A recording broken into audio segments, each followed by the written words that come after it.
Broadcasting from the business capital of the world, this is the Podcast Business News Network. And welcome back, everybody. This is another edition of What's Law Got to Do with It. Including in the legal aspect of things is our housing industry. So much going on there. Prices are the highest they've ever been in many, many areas, as is the rent. And we're going to dig into the rent aspect today and how there is potentially a situation with rent price fixing connected to AI. I'm not surprised, but I never processed that until she came along. And she's a partner at Greenspoon, Marder, LLP in New York City, our professional of the year. Carol Sigmond back on the program. How are you doing today? I'm doing well, Steve. How are you? I'm ready to pay my rent,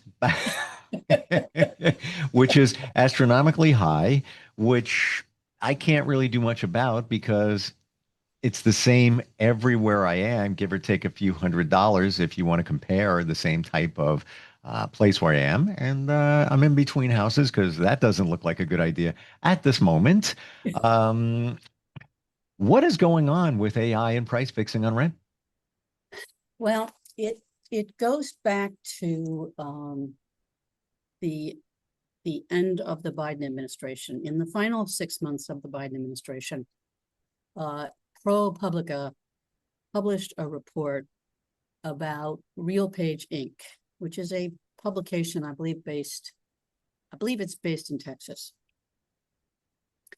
And what they had was an algorithm that assembled rent information from their various subscribers and allowed these subscribers to see the rent status in real time across the industry. In other words, not just their own rents, but everyone else's.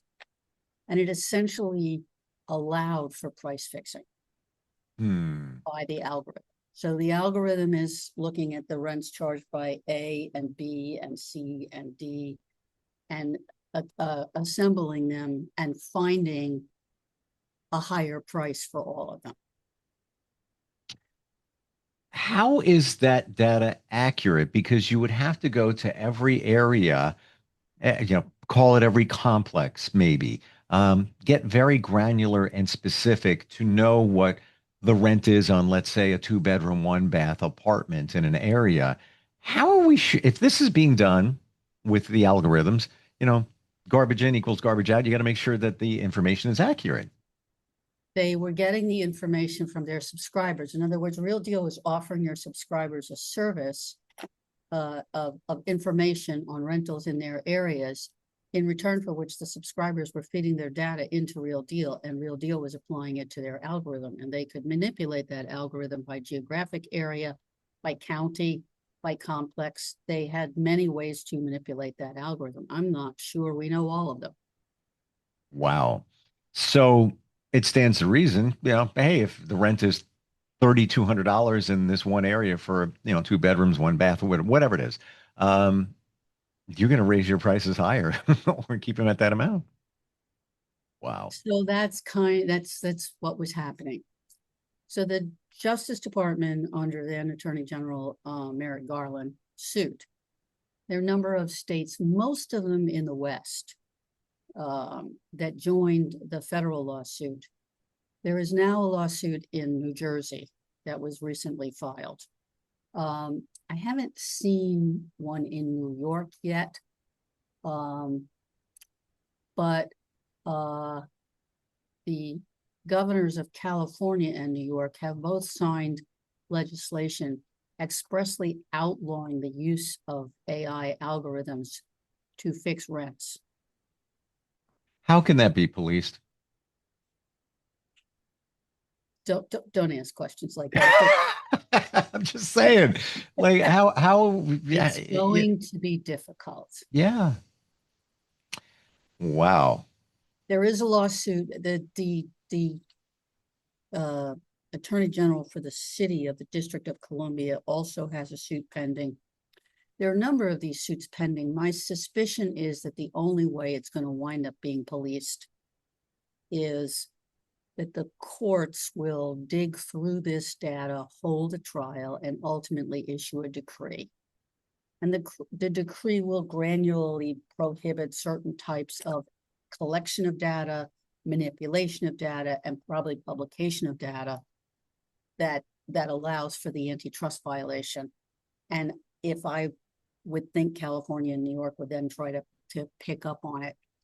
I haven't studied the legislation in New York, but my guess is that what's going to happen is there would have to be an investigation and then some kind of civil suit or criminal charges based on what the governor's the legislation is. But this is going to be slow.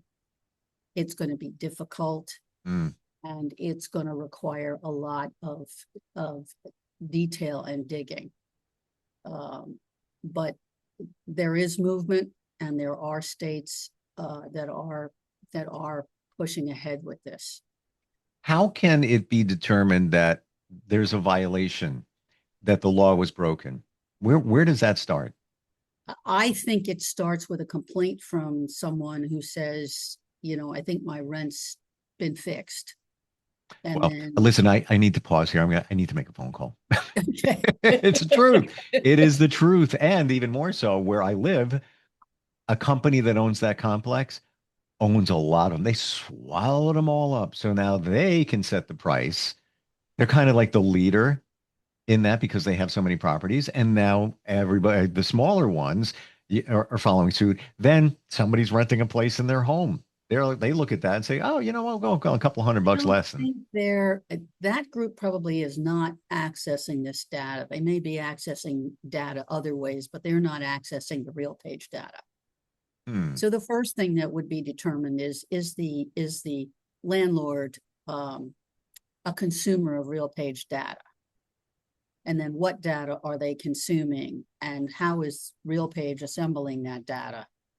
And then is that data beginning to look and meet the tests for price fixing? Wow. But this is a very data-driven process. It takes time and it requires investigations. My own opinion is probably grand jury investigations, but I'm just a poor dumb lawyer here. No.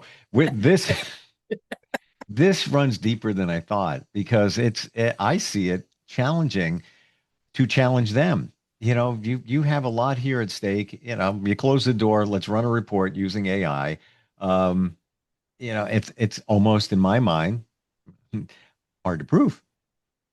I think that I will say this: the antitrust attorneys, the antitrust professionals at the Justice Department, the U.S. Justice Department, and in the various state attorney general offices are sophisticated antitrust litigators. Okay. Now, antitrust litigation is somewhat unique because it is very economically driven, and they work with economists as experts, and then they have very their own sophisticated AI tools to manage this data. These are serious professionals. They're trying to do a good job. And I know we have our doubts sometimes about the bureaucracy and whether it's working for the public or not. But it appears to me, from what I can follow in this litigation on RealPage, the career prosecutors in these various antitrust divisions are taking it very seriously and working very hard at it. Do you think that there will be, in some form of time, rents coming down? Everything it tends to be very sticky. Price increases of all types are sticky. There have been some settlements already. There are some companies that have had to refund money to customers or pay damages to the government. So there is some relief coming. It's coming here and there, fits and starts, different places as the cases are maturing. Will it bring rents down? I'm not sure. Will it? I think the goal right now is to stop the increases and prevent any gouging.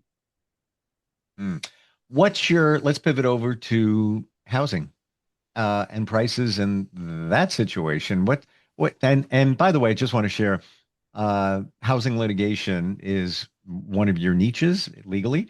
Um, what are you feeling? What are you thinking? They've been up there. The prices, in most areas in the country, not coming down as we can see. Interest rates, all of that. What's your read on that?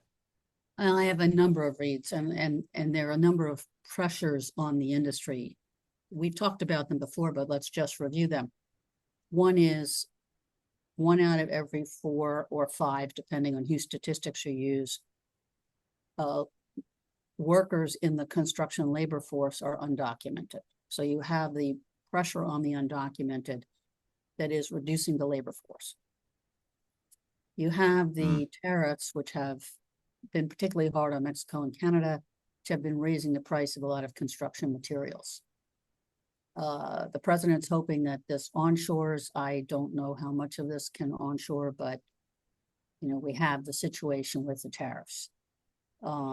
Goldman released a report recently that 55% of the tariff was now being borne by the consumer, 22% by the business, and the remaining 23% was some by the exporters, and some of the money, they weren't clear who was carrying it, but we know that business is taking about 22% and the consumer is taking about 55%. 55. Wow. It amounts to a $3 trillion tax increase that was not voted on by Congress. So that material pressure is on. And remember, it's on a lot of things. It's not only on lumber and cement and different things like that. It's also on washing machines, trucks, automobiles. It's a lot. It's a lot that's being affected. And while some economists are saying, oh, it's a one-time thing, you only buy a vacuum cleaner every so often, it's not just a one-time thing. It's on clothes. That's not a one-time thing. Think of a family that's trying to, buy clothes for kids for school. Sure. So it's not a one-time thing. I don't entirely agree with the economists on that, although I understand the point. But it's all trickled down because you pay more for that vacuum cleaner.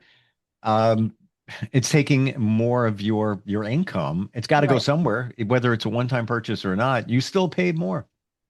Yeah, the argument is that the consumer is benefiting to some degree or another from the one big beautiful bill with the increased deductions on their taxes. I'm not sure that that's a real good a completely fair offset. And I don't, and I think the numbers suggest that since inflation is staying with us, it probably is not. Well, you used the word sticky before. That's sticky right there. To Yeah. know that, all right, I spend more for a vacuum, more for a car, whatever it might be, but I'm gonna save it on the back end with my taxes. Really, I want to see, dollar for dollar discount. Yeah, don't hold your breath. Don't Well, hold your breath, please. perfect world I try to live in. So we have the tariffs, we have the labor force issues, and we have the DOGE impacts on the housing programs from government.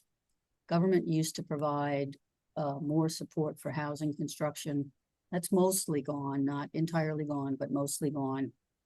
And then you have the inflationary forces, which is keeping interest rates up.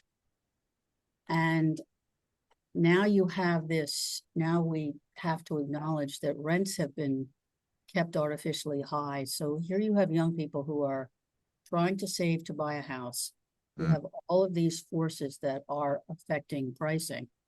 There aren't a lot of forces trying to help. Now you have some conversions of commercial buildings, disused commercial buildings being converted to housing. More a city phenomenon than anywhere else, but is happening in cities. That's doing some good. There are Well, okay, projects. can I just on that point right there, and I see it, you're in New York City, I'm on Long Island. We just happen to be not far away from each other. Um, I'm seeing that happen a lot here, where an entire shopping center where I grew up is now gone. They're leveling it. The post office got moved to another shopping center. There's like maybe two things left in there, and I guess they're writing out the end of the lease, and they're going to just blow it all up and make apartments. Okay, great. We have more. We need that. However, the prices of these apartments, not in a very fantastically desirable area, is astronomical. I am talking, $4,500, $5,000. Uh, How are people even paying for that, especially younger people? It's the problem. That's the difficulty we have. It housing and healthcare Mm. are two areas where government policy can affect pricing.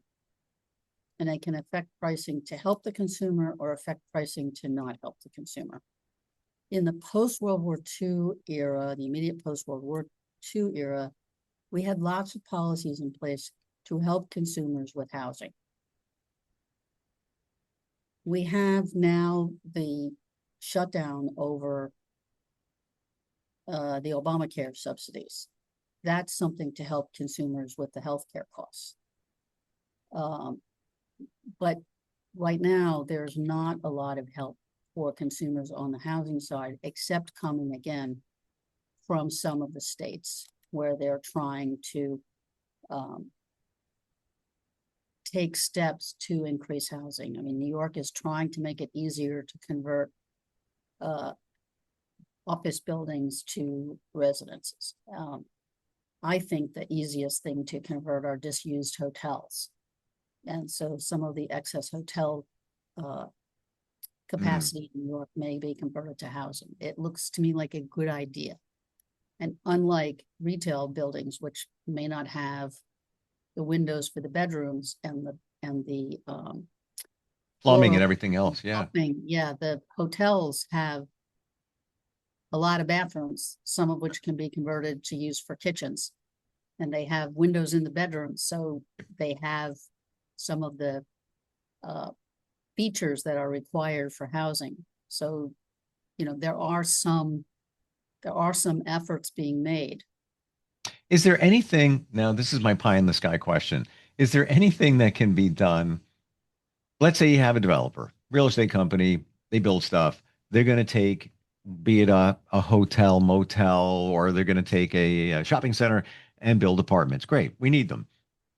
Is there anything that can subsidize that to keep the rent lower than the numbers that we're talking about? The city and some of the, I'm not as familiar with the suburban programs, but the city certainly tries to use real estate tax incentives to do that. Yeah. And that's a good idea. And that's one of the programs that the city has to try and help with this problem. But the city is just a city, and it can't affect the tariffs, and it can't affect the labor supply. And it can do its best from an enforcement point of view to support the prosecutors in dealing with the antitrust violations, but they can't stop them themselves.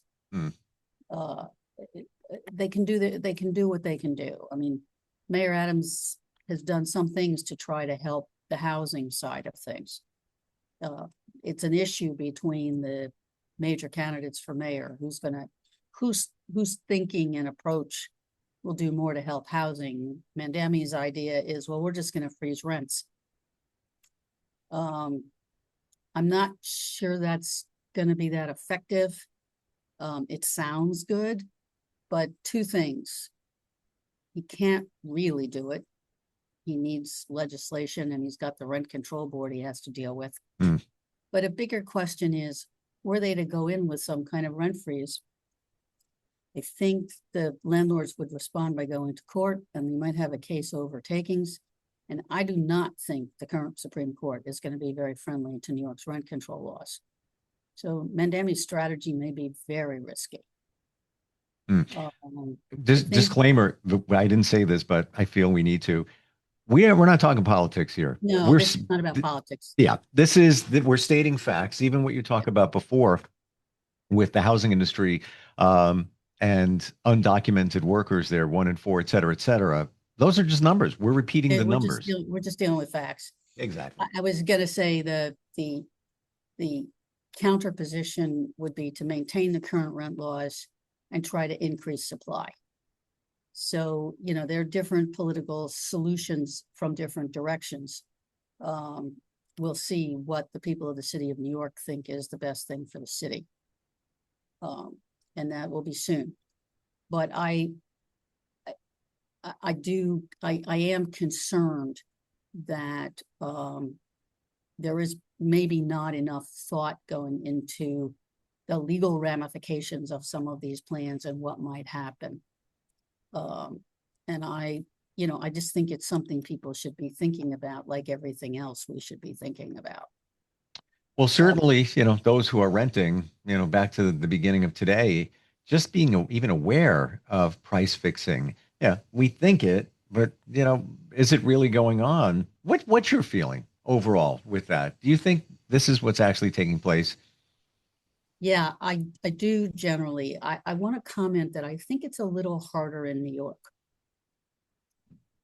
In New York City for a couple of reasons. One is the rent stabilization program does act as a brake. Two, there are so many landlords who are not subscribers to RealPage. It hasn't got as high a penetration in this market as it has in some other markets. And where it has higher penetration, it has more impact.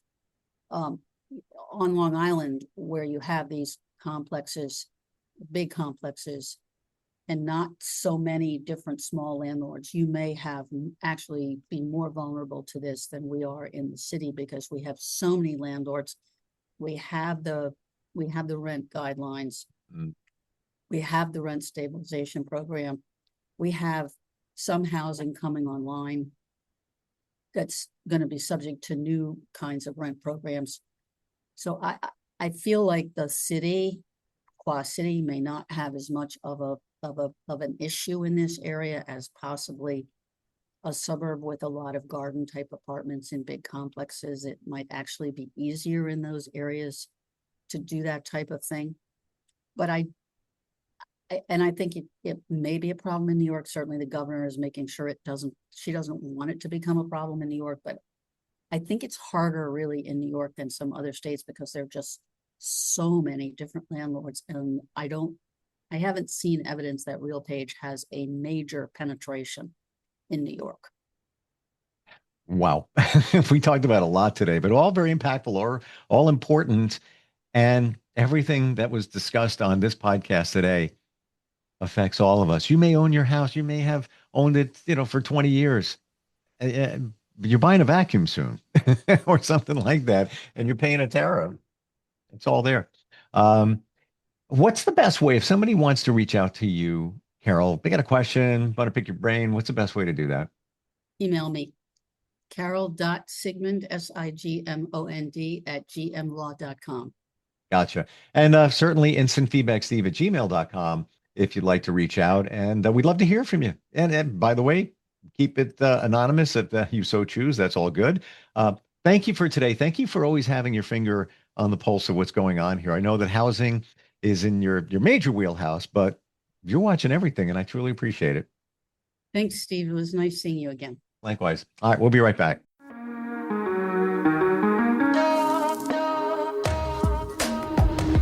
Broadcasting from the business capital of the world, this is the Podcast Business News Network.